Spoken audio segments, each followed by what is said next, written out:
Hello everyone, this is Polina. I'm Russian and I live in Egypt, and I welcome you in my vlog that is about my life and life of other people in Egypt. So in today's video I want to tell you about scammers in Egypt. Okay, so first I'm going to tell you about the situations when you, for example, want to travel. You come to the hotel and the next day you're going to have a meeting with a tour guide. So when you have a meeting with a tour guide, he constantly says something like, book a trip with me because that's safe, you want over a period of money, so the price is fixed, and so on. And actually a lot of people, a lot of tourists are afraid of getting into troubles or having an emergency situation while they're having an excursion. So that's why they decide to choose a tour guide instead of some other agencies and tour firms. Do we say like that in English? So this is, I would say, the first scheme when people actually, people in reality actually they overpay a lot of money. And I myself was in such a situation when I had my holiday here in Egypt, and I had this meeting with a tour guide. For 3 excursions I paid for about $100, so obviously that was too much for these 3 excursions. And I know that in reality when you go on an excursion and you talk to locals, they say, oh, this excursion is about $15, and I was like, what? Because the tour guide said that the excursion is about $30. So this is the first scheme, how they try to fraud some people. Okay, so the next category is the guys with camels. So for example, if you want to ride a camel, you see a beautiful camel, and the boy who is like not the owner, but the boy who is the camel, like usually they're quite young boys or maybe young men. So they say, oh, that's for free. You can ride a camel for free. And you're like, oh, really? I want to ride a camel. This is my first experience riding a camel. And he says, of course, welcome, you can ride a camel. And you sit on a camel, you ride a camel, and then if you want to go back, pay money. So this is a very typical scheme here in Egypt. They do that with the tourists, and I would say with fresh tourists who are not aware of such situations. But be careful, because that might cost you a lot of money. And I would say the same scheme in the pyramids. If you want to ride a camel, that will be a fortune for you to ride a camel. So do not forget to haggle, do not forget to negotiate the prices, and if necessary, even say the magic word, please. Because if you say this word, they think that they might be in danger. Okay. Actually, a lot of people, a lot of Egyptians, a lot of locals sometimes think that the tourist is just, a walking wallet with a lot of money, but that's not true for sure. And in Egypt there are a lot of tourists from Europe, like from Italy, from European countries. I said from Italy because I personally, most of the time I meet Italians, so that's why I say from Italy. Well, actually, for me that was a surprise that a lot of people from Italy come here to Egypt, specifically to Sharm El Sheikh, to have their holiday. So that's why I said Italians, okay? But Europeans. So they come, and for sure they pay in dollars, they pay in euros, and if you exchange money into the local currency, Egyptian pounds, you will be a millionaire here, because you can buy everything that you want. That's not a surprise, because here the local currency is quite low, and yeah, if you have dollars or euros, you're like a president here. And Egyptians think that they can scam you or fraud you even if you're just walking and you're looking for some souvenirs, they will say the price that is twice bigger than the regular price.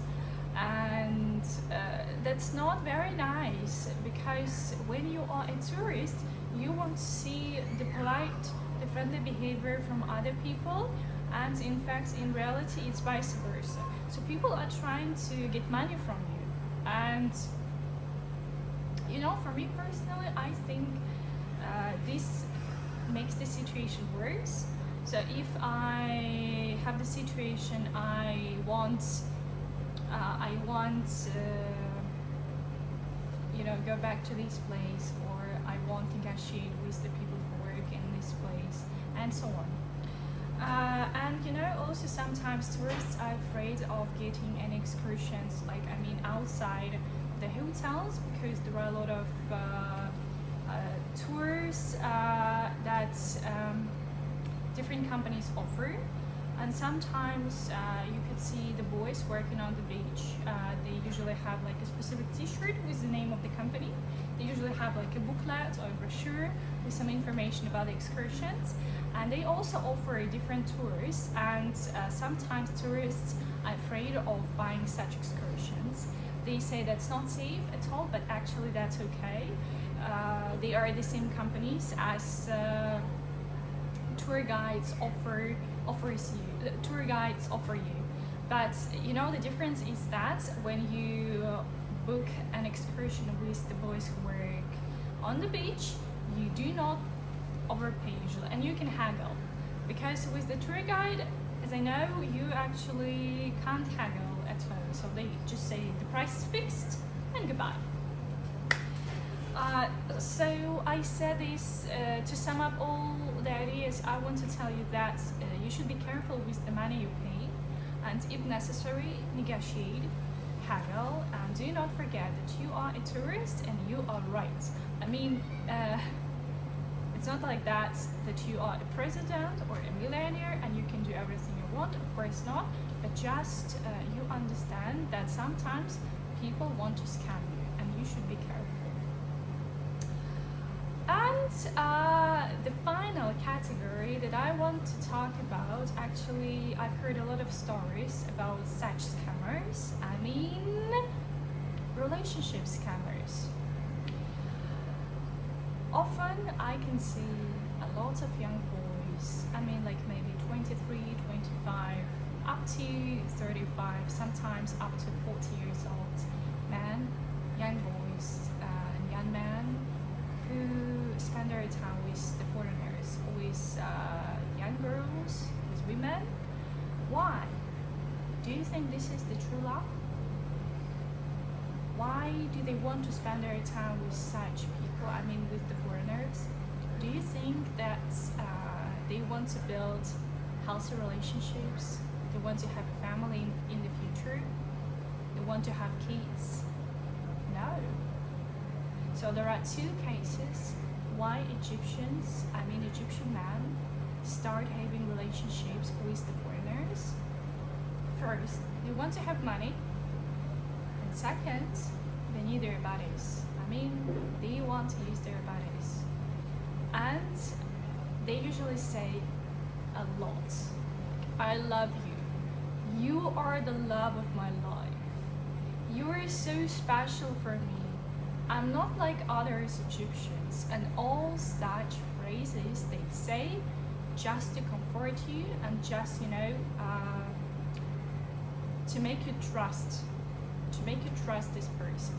But you should be extremely careful with such people, with such boys, because we all want to believe in this magic fairy tale, true love from the first sight, and so people come here to have a vacation.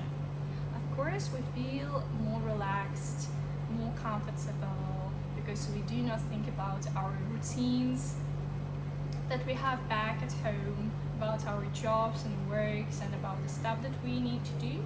So that's why we start feeling and start acting differently. That's psychology, actually. And at this point, we might think, oh, is he the one? And you think I am the one for him, but that's not true. And all the time I hear different stories. Some of them are happy, actually. There are happy endings, like the Egyptian married a foreigner and they started a family, they have kids and they live happily. But in, I would say, most cases, it's vice versa. So the stories might be quite sad and sometimes even cruel. I mean, I've heard the stories when women left everything that they have here in Egypt. They took their kids and they flew back home with nothing, just a passport. Well, sometimes it happens in all countries, of course, but you should be very careful, very extremely careful. You know, a very typical situation, you come to Egypt, you want to have a holiday. For example, you came alone, you met an Egyptian guy. He is quite handsome, quite nice, polite.